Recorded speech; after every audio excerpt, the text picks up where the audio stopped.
পাকিস্তানের বিপক্ষে কোনো কিছু না পাওয়ার ম্যাচে মুশফিকুর রহিম এবং মাহমুদুল্লাহ রিয়াদ যদি দুটো সেঞ্চুরি করেন বা দুটো ভালো ইনিংস খেলেন, কি পরিস্থিতি হবে আপনি একবার চিন্তা করছেন? আবার সেই পেইন কিলার আর আয়নার গল্প আমরা শুনতে পারবো।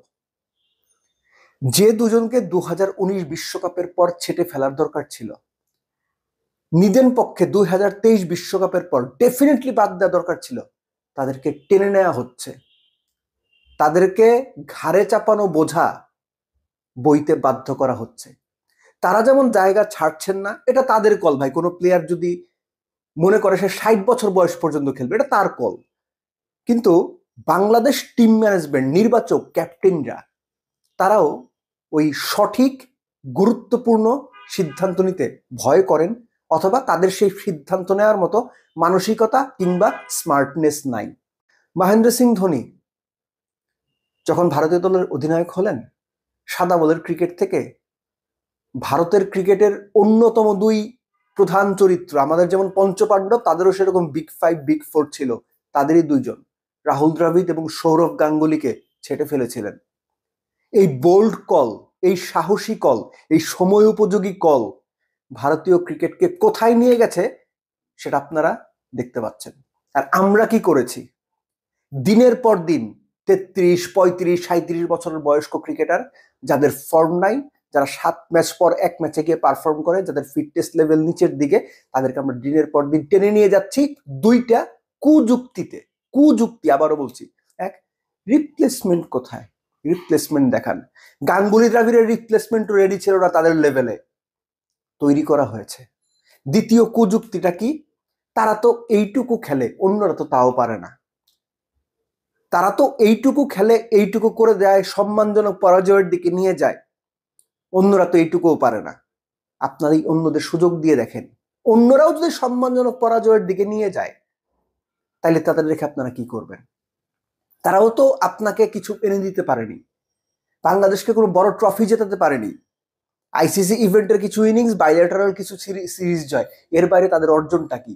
আমি বারবার এই দুজনের কথা কেন মেনশন করছি? কারণ তারা বাংলাদেশ ক্রিকেটে যতদিন আছেন, অন্তত এর 1/3 সময় আগেই তাদেরকে ছেটে ফেলা উচিত ছিল টিম ম্যানেজমেন্টের।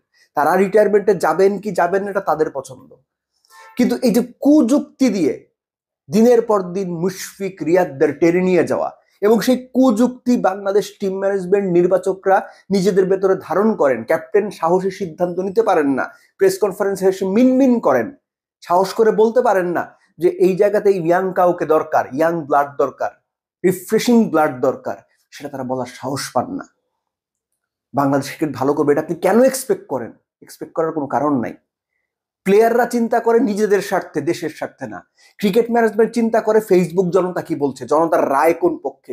গালি খাবো না তো, সাহস করে সিদ্ধান্তটা নিতে চায় না। তারাও সেই সো কল্ড পুরনো অভিজ্ঞতার ভার বইতে বইতে নির্বাচকরা বাংলাদেশ ক্রিকেটের দর্শকদের ক্লান্ত করে তুলেছেন, বিরক্ত করে তুলেছেন, কিন্তু তারা সেই অভিজ্ঞতার ভার বইতে প্রস্তুত। যে অভিজ্ঞতা কোনো কাজে লাগছে না, কাজে লাগলো 7 ম্যাচ পরে গিয়ে লাগে, 10 ম্যাচ পরে গিয়ে লাগে। এর জন্য শুরুতে আমি বলছিলাম যে পাকিস্তানের বিপক্ষে যদি রিয়াদ এবং মুশফিক দুটো 100 করেন, তাহলে পরিস্থিতি কি হয় দেখবেন। সেই কুযুক্তিগুলো আবার ফিরে আসবে। মাহমুদুল্লাহ রিয়াদ এর আগে দুটো ফরম্যাট থেকে একদম মাঠ থেকে বিদায় নিয়েছেন, যে সৌভাগ্য বাংলাদেশের টপমোস্ট প্লেয়ারদের কাউরই হয়নি। তার সামনে সেই সুযোগটা আছে, সেই সৌভাগ্যকে আরো প্রস্ফুটিত করা, আইসিসি চ্যাম্পিয়ন্স ট্রফির মতো আসর থেকে একদম বীরের বেশে বিদায় নেওয়ার। তিনি সেটা করবেন কিনা আমি জানি না, কিন্তু তার সামনে এই হাতছানিটা আছে। চয়েস তো তার। কেননা মানুষ শুধু বাংলাদেশের বিভিন্ন সেক্টরের মুরব্বীদের, বয়স্ক মানুষদের, বুড়োদের গালি দেয়, এই যে ভাই চেয়ার আটকে ধরে বসে থাকে। বাংলাদেশ ক্রিকেটও সে তার বেশি ব্যতিক্রম না। এখানেও মুরব্বীরা চেয়ার আটকে ধরে বসেই থাকে, এবং যে পর্যন্ত তাদের কাছ থেকে চেয়ার কেড়ে না নেওয়া হয় বা সরিয়ে না দেওয়া হয়, তারা যান না। এটা অন্যান্য সেক্টরের মতো ক্রিকেটেও চলে আসছে। মুদ্রা কথা হচ্ছে, বাংলাদেশ ক্রিকেট ম্যানেজমেন্টকে সিদ্ধান্ত নিতে হবে। এই অভিজ্ঞতার বোঝা, অভিজ্ঞতার ভার, যে অভিজ্ঞতা দলকে কোনো কিছু জেতাতে পারছে না, সেই বোঝা তারা কতদিন বইবেন?